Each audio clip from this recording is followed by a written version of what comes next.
Yes, you've done it. You found the video. What is an EMT? What is a paramedic? In this video, I'm going to be going over exactly what an EMT does, what a paramedic does, and exactly how you can become an EMT or paramedic and how to work on an ambulance. Let's dive into it.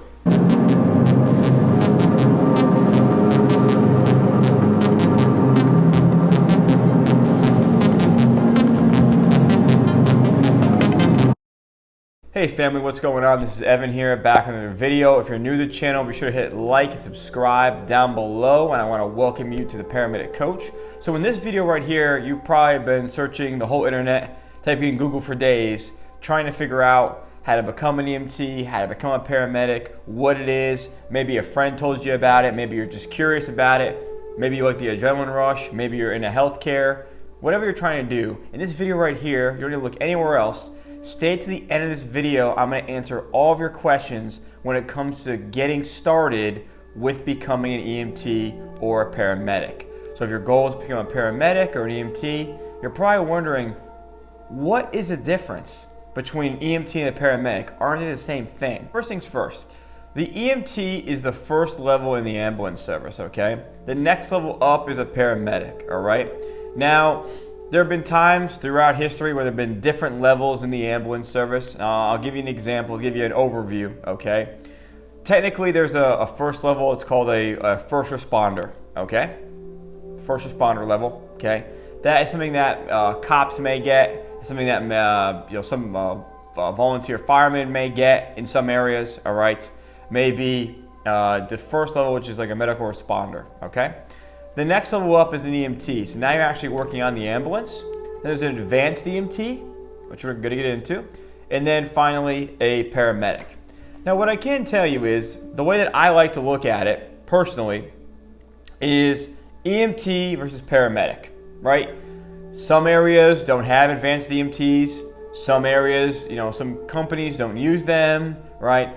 The first responder doesn't really have a job on the ambulance in most areas. It's usually just something for volunteers, or it's something that, again, other personnel will need to get for their job. So in this video, I'm going to be talking mainly about the EMT and the paramedic, because I'm assuming if you're watching this video, you're trying to figure out, how do I work on the ambulance? The first thing we're going to go over here, guys, is the EMT. Now, the EMT is the first level inside the ambulance service, okay? Now, with the EMT, this is called basic life support, okay? So there's basic life support and advanced life support we're going to get into later on. Now, EMTs practice basic life support.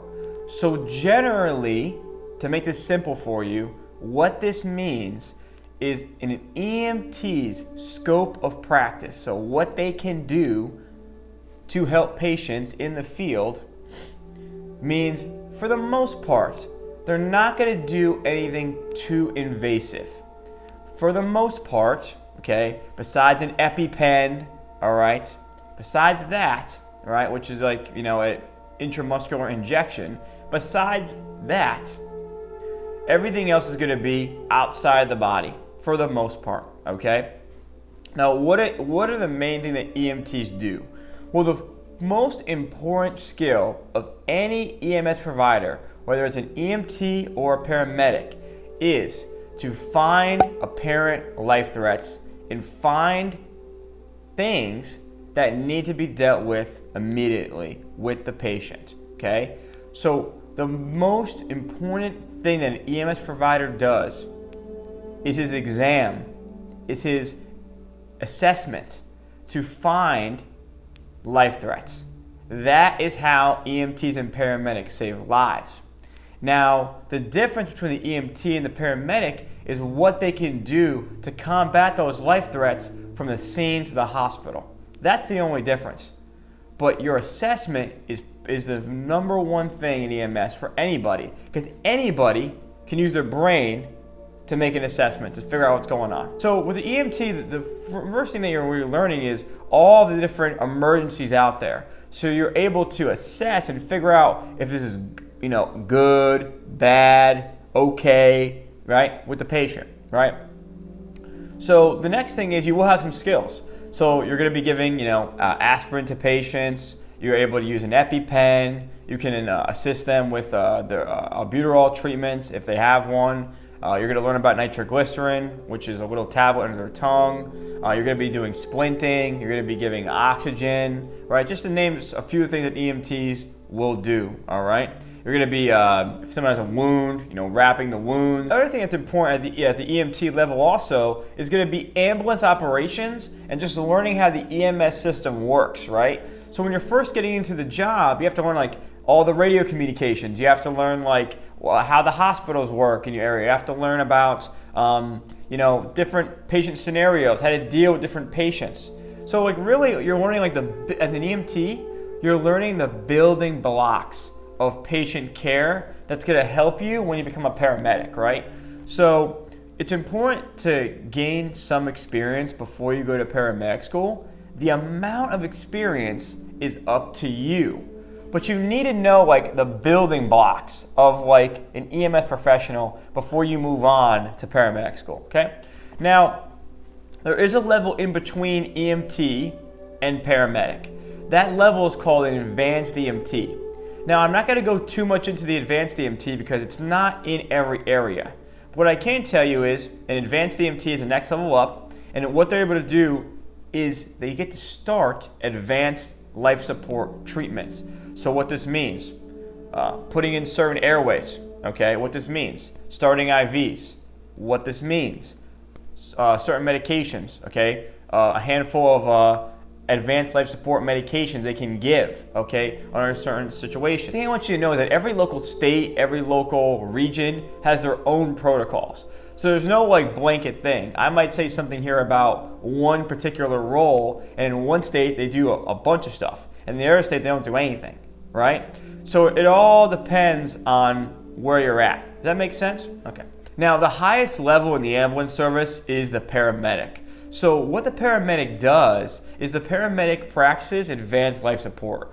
So paramedics commonly, no matter what state you're in, carry anywhere from 20, 30, 40, sometimes even 50 different medications, all right? They're able to administer advanced life support, which means intubation, okay? So if you've ever heard of a breathing tube, essentially they can put a breathing tube in a patient, right? Learning all types of advanced life support. So advanced life support for cardiac arrest, right? For all different, for trauma, for all different patient scenarios. Learning IVs, right? Needle decompression, which will help somebody if they're having a collapsed lung, okay? So there's many things that advanced life support encompasses. But the biggest difference between BLS and ALS is pharmacology and cardiology, really. The biggest difference between an EMT and a paramedic is that a paramedic is an expert in emergency pharmacology and an expert in emergency cardiology, right? So that's the biggest difference from the EMT and the paramedic is really cardiology and pharmacology, which is why I always say if you're going to go from EMT to paramedic in the middle of that, why you want to study cardiology and pharmacology, because that's the biggest difference really between an EMT and a paramedic, is the ability to read EKGs. And the thing about paramedics too is they have this heart monitor with them. So they're able to interpret 12-lead EKGs, which means I can see if you're having a heart attack or not, or other problems with your heart that I can read too, right? So that's the biggest thing is the cardiology and pharmacology. EMTs don't have that, right? So that's the difference between the two. So guys, next thing I want to talk about here is the different pay between EMTs, advanced EMTs, and paramedics. So the first thing that I want you to know is that the pay is very much along the lines of the cost of living. I haven't seen any areas where the pay is so much more less or so much more than the cost of living. Now, what I can tell you is, obviously, if you're making more money, it's going to add up no matter what. Obviously, we all know this, okay? Now, what I can tell you is there's some areas in the country where EMTs and paramedics are paid anywhere from 14, 15, 16, 17, 18, 19, 20 an hour. And there's areas in America that are, when paramedics are paid 20, 25, 30, 35 an hour, right? And there's places where EMTs make 20, 25 an hour, right? Or more. Okay, so there are places where you can make more money. It's about finding where those places are. And the biggest thing I want to let you know is, think about it like this. The more valuable you are and the more skills you provide to your employer, then you're going to then get more pay. So think about it, right? A paramedic has more tools in his or her toolbox. So obviously the paramedic will get paid more money because it can be used for different things. There sometimes are certain events or certain circumstances where a paramedic is needed over an EMT.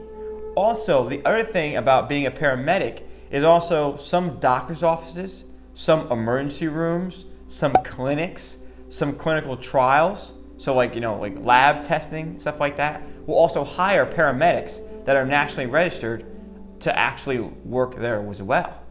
So your paramedic skills can be used, again, that cardiology, advanced life support skills, and pharmacology that can be used in other areas. So think about that as well.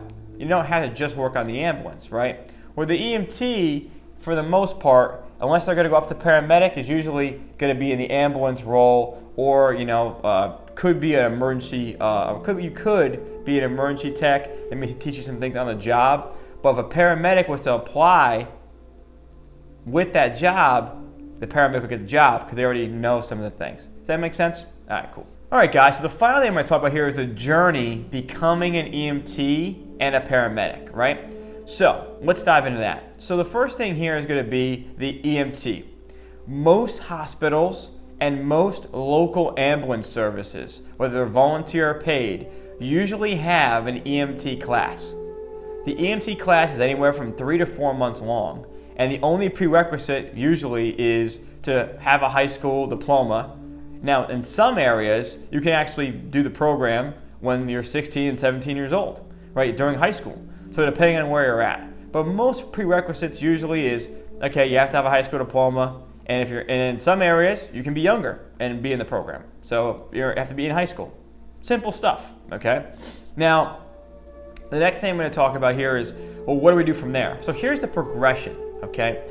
So if I was to take you the whole pathway, here it is. Right now, you're a civilian. You don't have any sort of EMS training. You would go to your local hospital. There's an EMT program. You'd sign up for the program. Great. Let's say the program's in a month from now. You sign up for it. Great. You, for the next month, watch some YouTube videos online like this. Maybe check out my Paramedic Coach course to get ready for EMT school. Link in the description down below. And you say, okay, I'm getting ready for EMT class. Cool. I'm going to learn as much as I can on YouTube, maybe through Evan's class in the description. In the meantime, and I'm going to get ready. Great. So then what you do is you go to class for EMT school. You're in EMT school for 3 to 4 months. You're going to learn a lot. You're going to show up to class on time. You're going to sit in the front row. You're going to come back here to YouTube. You're going to watch more. You're going to learn as much as you can from your instructors. You're going to pass your national registry for EMT. And then you're going to become a certified EMT. Great. So now what happens next? Well, now you have to get a job. And you have to look for hours, meaning you want to get some experience. So your goal would be to get a job as soon as possible. Your best bet there is going to be inside of a major city. Okay, bigger cities are usually hiring more because they have more of a need, right? Now, if you can't get a job right away, what you want to do is start to volunteer while you're working your full-time or part-time job doing something else, okay? If that job can be something medical, great. If it's not, doesn't matter. Pay your bills, don't worry about it. But if it can be something medical that pays the bills, like entry level, great, right? I worked the counter at the pharmacy and did pharmacy delivery driving while I was in EMT school, right? Just to make money, right? So I did that so I can learn more about the meds, right? While I was in EMT school. Pretty cool. Now, the next thing that we're going to talk about here is going to be, what do you do next? So let's say you get a job. Say you're working in a small to big city as an EMT. Great. Now you're going to get experience. Now you're getting paid. Now it's your full-time job. Great. Well, now what do we do? Well, now we gain experience. Okay? Now here's the part where everyone in the comments is going to be giving me all kinds of crazy stuff. All right? The thing is that you have to decide yourself when you believe you're ready to go to paramedic school. Some people, like myself, I only had about 6 to 9 months of volunteer EMS experience as an EMT when it was my first day in paramedic school. Now I have another video here that you'll see in my channel, okay, where I show you how to get prepared for paramedic school, okay, and what to do if that's you. Some people, which is totally cool as well, like to take their time and they gain more experience as an EMT and work for a while, and then, years down the road, they feel ready that they're ready to go to paramedic school. Both things are fine. There's no, yes or no thing. Most people will usually wait about 1 year before going to apply to paramedic school. That's like the average that I've seen. Guys, think about it like this. If you work as an EMT for a year, and then you apply to paramedic school, and let's say paramedic school is an associate degree or at least a 14 to 18 month certificate program, guys, you're gonna have an extra 2 years of EMT experience when you already got 1 already. That's 3 years of EMT experience, and now you're a paramedic. To me, that makes a lot of sense if your goal is to ultimately be a paramedic. If your goal is to stay as an EMT, which is nothing wrong with that, then that's fine. You don't need to worry about that. But if your goal is to be a paramedic, and that's your goal, I personally wouldn't mess around. I would say get some experience. When you feel comfortable and you've put in the work and you've put in the hours, well then go ahead and apply. You're still gonna get EMT experience while you're in medic school. And I got a video on how to do this. So guys, that's it for this video. I wanna thank you guys so much for supporting this channel. Now, if you are interested in becoming a brand new EMT or a brand new paramedic and you are looking to do this as a career, I've made a mini course for you down below. It's called the Paramedic Coach course. You can see tons of examples here on the screen from some of my students. And guys, the course is only $49, but it's gonna give you the best next step for becoming an EMT or a paramedic. It's a hybrid course. Check it out down below. And guys, I will see you in the next video. Thank you so much for supporting my channel. It means the world to me. And guys, I will see you next time. Take care.